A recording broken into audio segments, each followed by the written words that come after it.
नमस्कार दोस्तों।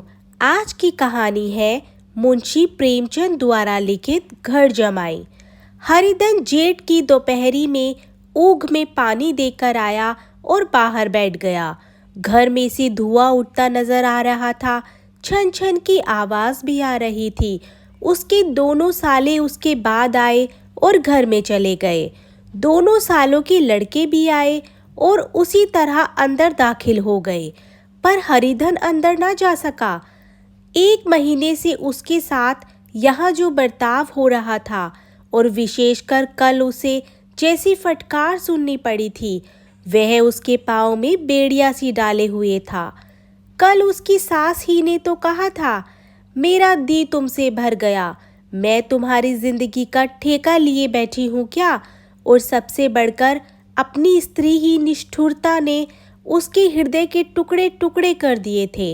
वह बैठी यह फटकार सुनती रही, पर एक बार भी तो उसके मुंह से ना निकला, अम्मा तुम क्यों इनका अपमान कर रही हो। बैठी गटगट सुनती रही, शायद मेरी दुर्गति पर खुश हो रही थी। इस घर में वह कैसे जाए? क्या फिर वही गालियां खाने जाए, वही फटकार सुनने के लिए जाए? और आज इस घर में जीवन के 10 साल गुजर जाने पर यह हाल हो रहा है। मैं किसी से कम काम नहीं करता हूँ। दोनों साले मीठी नींद सोते रहते हैं और मैं बैलों को सानी पानी देता हूँ, छाटी काटता हूँ। वहाँ सब लोग पल पल पर चिलम पीते हैं। मैं आंखें बंद किए अपने काम में लगा रहता हूँ। संध्या समय पर घर वाले गाने बजाने चले जाते हैं। मैं घड़ी रात तक गायें भैंसे दुहता हूँ। उसका यह पुरस्कार मिल रहा है कि कोई खाने को भी नहीं पूछता, उल्टे गालियाँ और मिलती है। उसकी स्त्री घर से डोल लेकर निकली और बोली, जरा इसे कुएं से खींच लो, एक बूंद पानी नहीं है। हरिधन ने डोल लिया और कुएं से पानी भर लाया। उसे जोर से भूख लगी हुई थी। समझा अब खाने को बुलाने आएगी, मगर स्त्री डोल लेकर अंदर गई तो फिर वापस ना आई। हरिधन थका मांदा क्षुधा से व्याकुल पड़ा सोता रहा। सहसा उसकी स्त्री गुमानी ने आकर उसे जगाया। हरिधन ने पड़े पड़े ही कहा, क्या है, क्या पड़ा भी न रहने देगी या और पानी चाहिए? गुमानी कटु स्वर में बोली, गुर्राते क्यों हो, खाने को बुलाने आई हूँ। हरिधन ने देखा उसके दोनों साले और बड़े साले के दोनों लड़के भोजन किए चले जा रहे हैं। उसकी देह में आग लग गई। मेरी अब यह नौबत पहुंच गई कि इन लोगों के साथ बैठकर खा भी नहीं सकता। मैं इनकी झूठी थाली चाटने वाला हूँ। मैं इनका कुत्ता हूँ क्या, जिसे खाने के बाद टुकड़ा रोटी डाल दी जाती है। यही घर है जहाँ आज से 10 साल पहले उसका कितना आदर सत्कार होता था। साले गुलाम बने रहते थे, सास मुंह जोती रहती थी, स्त्री पूजा करती थी। तब उसके पास रुपए थे, जायदाद थी। अब वह दरिद्र है। उसकी सारी जायदाद को इन्हीं लोगों ने कूड़ा कर दिया। अब रोटियों के भी लाले हैं। उसके जी में एक ज्वाला सी उठी कि इसी वक्त अंदर जाकर सास को और साली को भिगो भिगो कर लगाए, पर जब्त करके रह गया। पड़े पड़े बोला, मुझे भूख नहीं है, आज ना खाऊंगा। गुमानी ने कहा, ना खाओ मेरी बला से। हाँ नहीं तो खाओगे तो तुम्हारे ही पेट में जाएगा, कुछ मेरे पेट में थोड़े ही चले जाएगा। हरिधन का क्रोध आंसू बन गया। यह मेरी स्त्री है जिसके लिए मैंने अपना सर्वस्व मिट्टी में मिला दिया। मुझे उल्लू बनाकर यह सब मुझे अब निकाल देना चाहते हैं। वह अब कहाँ जाए, क्या करे? उसकी सास आकर बोली, चलकर खा क्यों नहीं लेते जी, रूठते किस पर हो? यहाँ तुम्हारे नखरे सहने का किसी में बूता नहीं है। जो देते हैं वह मत देना, और क्या करोगे? तुमसे बेटी ब्याई है, कुछ तुम्हारी जिंदगी का ठेका नहीं लिया है। हरिधन ने मर्माहत होकर कहा, हाँ अम्मा, मेरी भूल थी कि मैं यही समझ रहा था। अब मेरे पास क्या है कि तुम मेरी जिंदगी का ठेका लोगी। जब मेरे पास धन था तब सब कुछ आता था, अब दरिद्र हूँ, तुम क्यों बात करोगी। बूढ़ी सास भी मुंह फुलाकर भीतर चली गई। बच्चों के लिए बाप एक फालतू सी चीज, एक विलास की वस्तु है, जैसे घोड़े के लिए चने या बाबुओं के लिए मोहन भोग।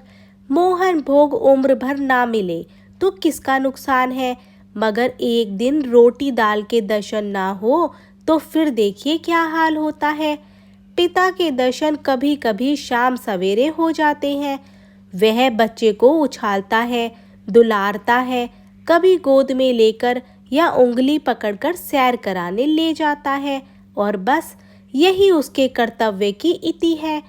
पर परदेश चला जाए बच्चे को परवाह नहीं होती, लेकिन माँ तो बच्चे का सर्वस्व है। बालक एक मिनट के लिए भी उसका वियोग नहीं सह सकता। पिता कोई हो उसे परवाह नहीं, केवल एक उछालने कुदाने वाला आदमी होना चाहिए। लेकिन माता तो अपनी ही होनी चाहिए, 16 आने अपनी, वही रूप, वही रंग, वही प्यार, वही सब कुछ। वह अगर नहीं है तो बालक के जीवन का स्रोत मानो सूख जाता है।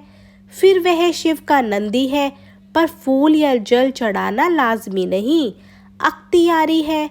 हरिधन की माता का आज 10 साल हुए देहांत हो गया था। उस वक्त उसका विवाह हो चुका था। वह 16 साल का कुमार था, पर माँ के मरते ही उसे मालूम हुआ कि मैं कितना निसहाय हूँ, जैसे उस घर पर उसका अधिकार ही ना रहा हो। बहनों के विवाह हो चुके थे, भाई कोई दूसरा था नहीं, बेचारा अकेले घर में जाते भी डरता था। माँ के लिए रोता था, पर माँ की परछाई से डरता था। जिस कोठरी में उसने देह त्याग किया था उधर आंखें तक ना उठा था। घर में एक बुआ थी, वह हरिधन को बहुत दुलार करती थी।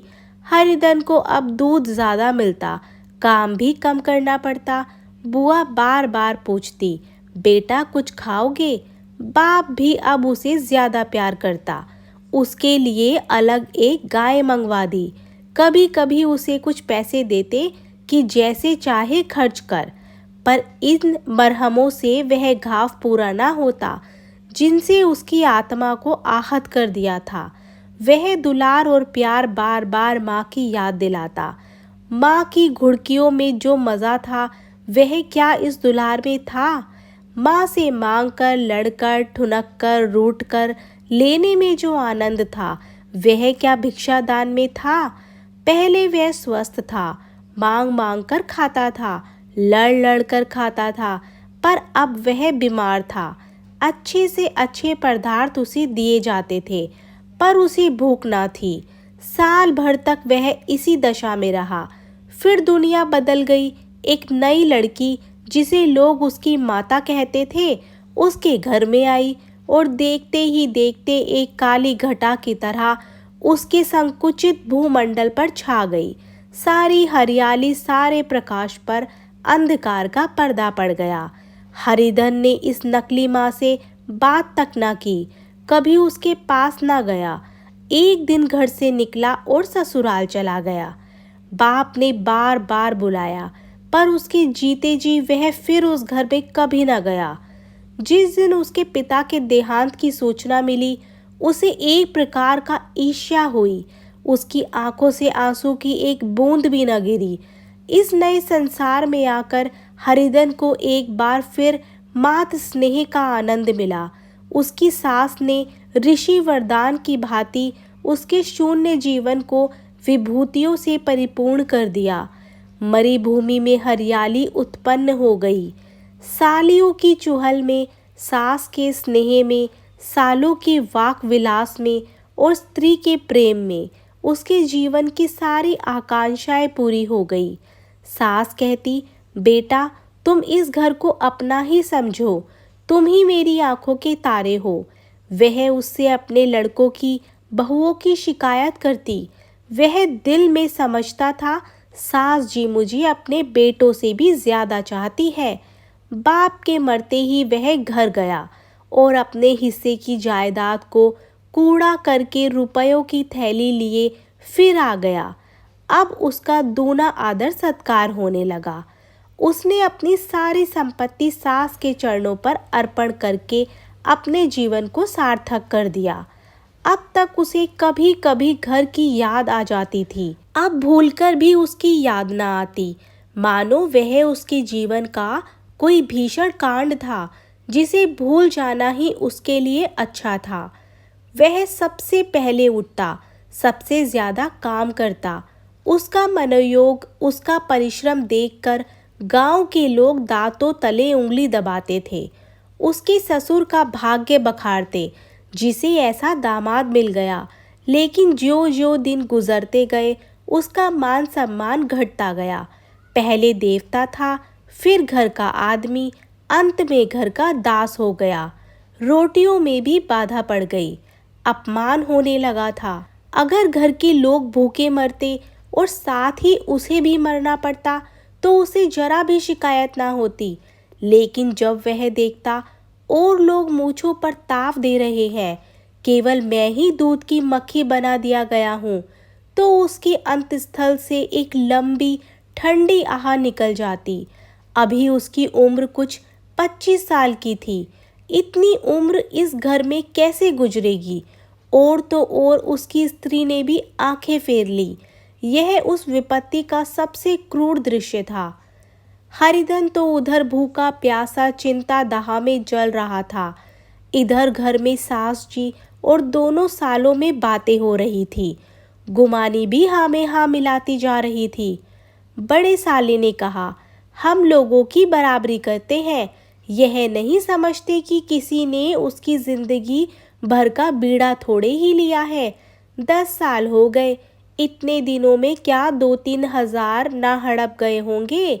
छोटे साले ने कहा, मजूर हो तो आदमी घुड़के भी, डांटे भी, अब इनसे कोई क्या कहे, ना जाने इनसे कब पीन छूटेगा भी या नहीं। अपने दिल में समझते होंगे मैंने 2,000 रुपये नहीं दिए हैं। यह नहीं समझते कि उनके 2,000 रुपये कब के उड़ चुके हैं। 1.25 सेर तो 1 जून को चाहिए। सास गंभीर भाव से बोली, बड़ी बारीक खुराक है। गुमानी माता के सिर से जू निकाल रही थी। सुलगते हुए हृदय से बोली, निकब में आदमी को खाने के सिवा और काम ही क्या रहता है। बड़े खाने की कोई बात नहीं है, जिसको जितनी भूख हो उतना खाए, लेकिन कुछ पैदा करना चाहिए।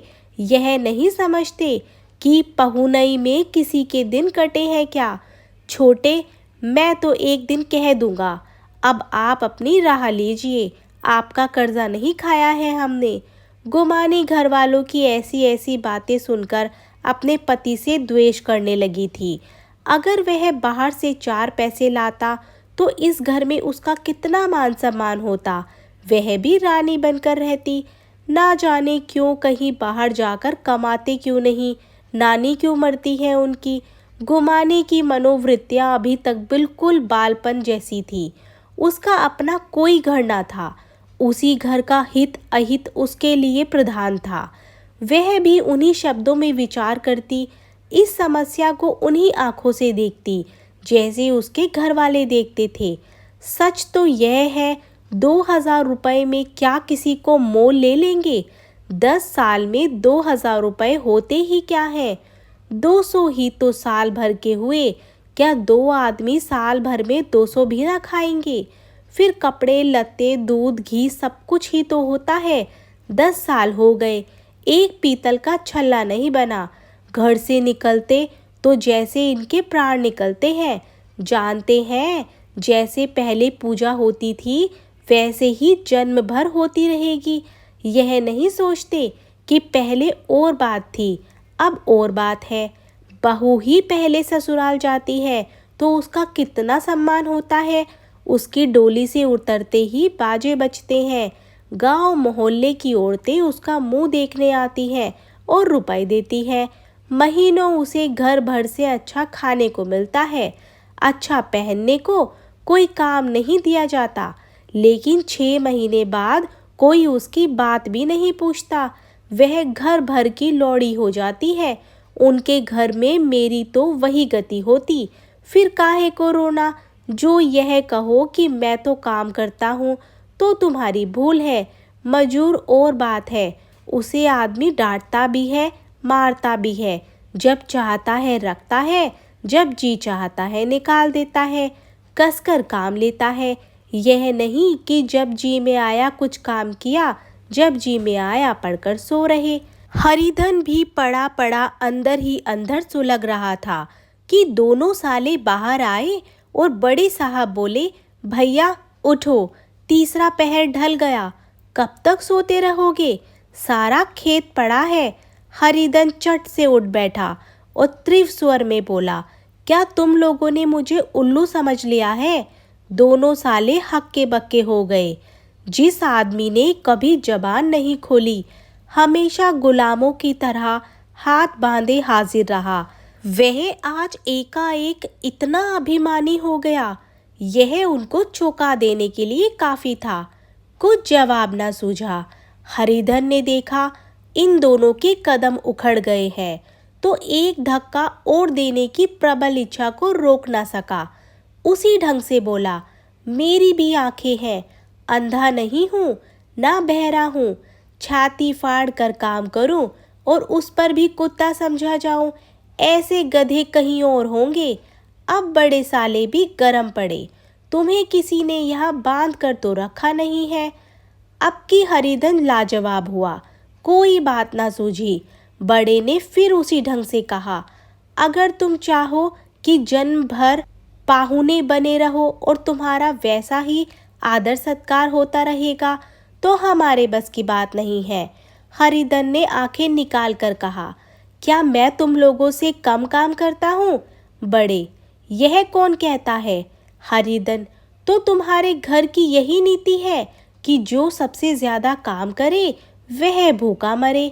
बड़ा बोला, तुम खुद खाने नहीं आए, क्या कोई तुम्हारे मुंह में कोर डाल देता? हरिधन ने होठ चबाकर कहा, खुद खाने नहीं गया, कहते तुम्हें लाज नहीं आती क्या? नहीं आई थी बहन तुम्हें बुलाने? हरिधन की आंखों से खून उतर गया, दांत पीसकर रह गया। छोटे साले ने कहा, अम्मा भी आई थी, तुमने कह दिया मुझे भूख नहीं है, तो क्या करती? सास भीतर से लपकी चली आ रही थी। यह बात सुनकर बोली, कितना कहकर हार गई, कोई उठे ना तो मैं क्या करूं? हरिधन ने विष, खून और आग से भरे स्वर में कहा, मैं तुम्हारे लड़कों का झूठा खाने के लिए हूँ क्या? मैं कुत्ता हूँ कि तुम लोग खाकर मेरे सामने रूखी रोटी का टुकड़ा फेंक दो? बुढ़िया ने ऐंठ कर कहा, तो क्या तुम लड़कों की बराबरी करोगे? हरिधन परास्त हो गया। बुढ़िया के एक ही प्रहार ने उसका काम तमाम कर दिया। उसकी तनी हुई भवें ढीली पड़ गई, आंखों की आग बुझ गई, फड़कते हुए नथने शांत हो गए। किसी आहत मनुष्य की भांति वह जमीन पर गिर पड़ा। क्या तुम मेरे लड़कों की बराबरी करोगे? यह वाक्य एक लंबे भाले की तरह उसके हृदय में चुभता चला गया। ना हृदय का अंत था, ना उस भाले का अंत था। सारे घर ने खाना खाया, पर हरिधन ना उठा। सास ने मनाया, सालियों ने मनाया, ससुर ने भी मनाया, दोनों साले मनाकर हार गए। हरिधन ना उठा। वहाँ द्वार पर एक टाट पर पड़ा था। उसे उठाकर सबसे अलग कुएं पर ले गया और जगत पर बिछाकर पड़ा रहा। रात भीग चुकी थी। अनंत आकाश में उज्जवल तारे बालकों की भांति क्रीड़ा कर रहे थे। कोई नाचता था, कोई उछलता था, कोई हंसता था, कोई आंखें मीचकर फिर खोल देता था। रह रहकर कोई साहसी बालक सपाटा भरकर एक पल में उस विस्तृत क्षेत्र को पार कर रहा था। ना जाने क्या हो रहा था। हरिधन को अपना बचपन याद आया, जब वह भी इसी तरह क्रीड़ा किया करता था। उसकी बाल स्मृतियाँ उन्हीं चमकीले तारों की तरह प्रज्वलित हो गई। वह अपना छोटा सा घर, आम का बाग जहाँ से वह केरिया चुना करता था, वह मैदान जहाँ कबड्डी खेला करता था, सब उसको याद आने लगे। फिर अपनी स्नेहमयी माता की मूर्ति उसके सामने आ गई। उन आँखों में कितनी करुणा थी, कितनी दया थी। उसे ऐसा जान पड़ा मानो माता की आंखों में आंसू भरे हैं। उसे छाती से लगा लेने के लिए हाथ फैलाए उसकी ओर चली आ रही है। वह उस मधुर भावना में अपने को भूल गया। ऐसा जान पड़ा मानो माता ने उसे छाती से लगा लिया है और उसके सिर पर हाथ फेर रही है।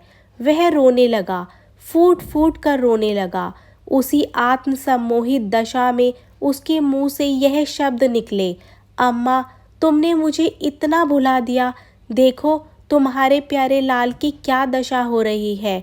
कोई उसे पानी को भी नहीं पूछता। क्या जहाँ तुम हो वहाँ मेरे लिए जगह है? सहसा गुमानी ने आकर पुकारा, क्या सो गए हो? ऐसी भी क्या राक्षसी नींद? चलकर खा क्यों नहीं लेते? कब तक कोई तुम्हारे लिए बैठा रहेगा? हरिधन उस कल्पना जगत से क्रूर प्रत्यक्ष में आ गया। वही कुएं की जगत थी, वही फटा हुआ टाट, और गुमानी सामने खड़ी कह रही थी, कब तक कोई तुम्हारे लिए बैठा रहेगा?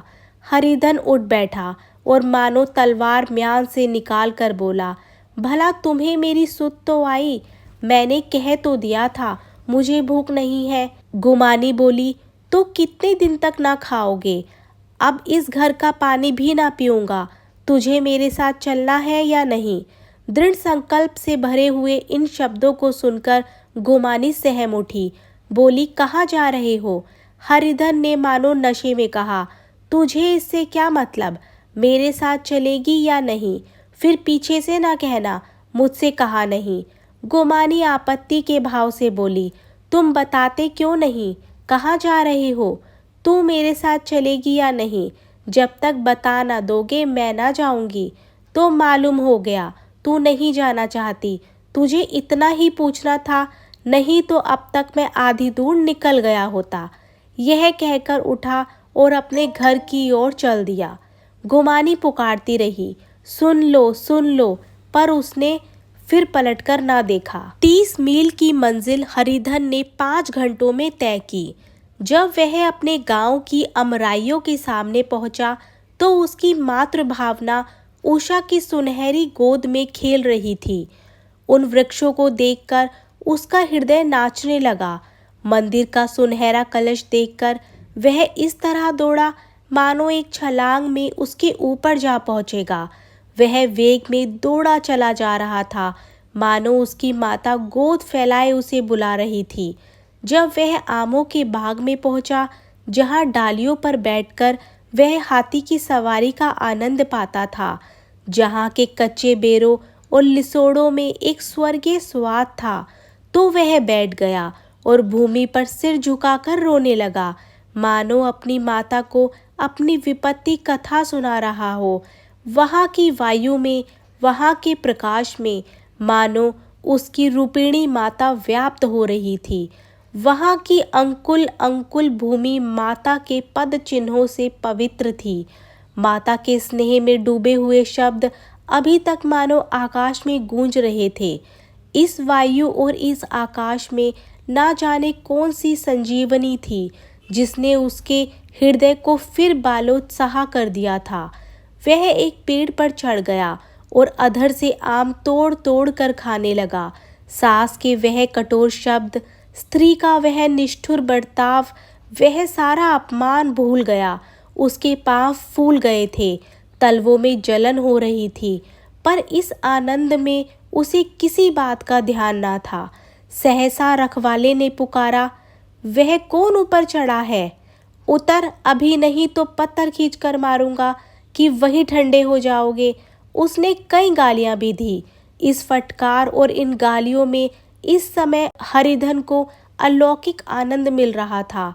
वह डालियों में छिप गया, कई आम काट काट कर नीचे गिराए और जोर से ठट्ठा मारकर हंसा। ऐसी उल्लास से भरी हुई हंसी उसने बहुत दिन से ना हंसी थी। रखवाले को यह हंसी परिचित मालूम हुई, मगर हरिधन यहाँ कहाँ? वह ससुराल की रोटियां तोड़ रहा है। कैसा हंसोड़ा था, कितना चिलबिला, ना जाने बेचारे का क्या हाल हुआ। पेड़ की डाल से तालाब में कूद पड़ता था। अब गांव में ऐसा कौन है? डांट कर बोला, वहां से बैठे बैठे हंसोगे तो आकर सारी हंसी निकाल दूंगा, नहीं तो सीधे नीचे उतर आओ। वह गालियां देते जा रहा था कि एक गुठली आकर उसके सिर पर लगी। सिर सहलाता हुआ बोला, यह कौन शैतान है? नहीं मानता? ठहर तो मैं आकर तेरी खबर लेता हूँ। उसने अपनी लकड़ी नीचे रख दी और बंदरों की तरह चटपट ऊपर चढ़ गया। देखा तो हरिधन बैठा मुस्कुरा रहा है। चकित होकर बोला, अरे हरिधन, तुम यहाँ कब आए? इस पेड़ पर कब से बैठे हो? दोनों बचपन के सखा वहीं गले मिले। यहाँ कब आए? चलो घर चलो। भले आदमी, क्या वहाँ आम भी ना होते थे? हरिधन ने मुस्कुराकर कहा, मंगरू, इन आमों में जो स्वाद है वह और कहीं के आमों में नहीं है। गाँव का क्या रंग ढंग है? मंगरू बोला, सब चैन से है भैया, तुमने तो जैसे नाता ही तोड़ लिया। इस तरह कोई अपना गांव छोड़कर जाता है क्या? जब से तुम्हारे दादा मरे सारी गिरस्ती चौपट हो गई। 2 छोटे छोटे लड़के हैं, उनके लिए क्या होता है? हरिधन बोला, अब उस गिरस्ती से क्या वास्ता है भाई, मैं तो अपना ले दे चुका। मजूरी तो मिलेगी ना, तुम्हारी गैया ही चरा दिया करूँगा, मुझे खाने को दे देना। मंगरू ने अविश्वास के भाव से कहा, अरे भैया, कैसी बातें करते हो, तुम्हारे लिए जान भी हाजिर है। क्या ससुराल में अब ना रहोगे? कोई चिंता नहीं, पहले तो तुम्हारा घर ही है, उसे संभालो। छोटे छोटे बच्चे हैं, उनको पालो। तुम नई अम्मा से डरते थे, बड़ी सीधी है बेचारी, बस अपनी माँ समझो, तुम्हें पाकर तो निहाल हो जाएगी। अच्छा, घरवाली को भी तो लाओगे? हरिधन बोला, उसका अब मुँह ना देखूंगा, मेरे लिए वह मर गई। मंगरू बोला, तो दूसरी सगाई हो जाएगी, आपके ऐसी मेहरिया ला दूंगा कि उसके पैर धो धो कर पियोगे। लेकिन कहीं पहली भी आ गई तो? हरिधन बोला, वह नहीं आएगी। हरिधन अपने घर पहुंचा तो दोनों भाई भैया आए। भैया आए कहकर भीतर दौड़े और माँ को खबर दी। उस घर में कदम रखते ही हरिधन को ऐसी शांत महिमा का अनुभव हुआ मानो वह अपनी माँ की गोद में बैठा हुआ है। इतने दिनों ठोकरें खाने से उसका हृदय कोमल हो गया था। जहाँ पहले अभिमान था, आग्रह था, हेकड़ी थी, वहाँ अब निराशा थी, पराजय और याचना थी।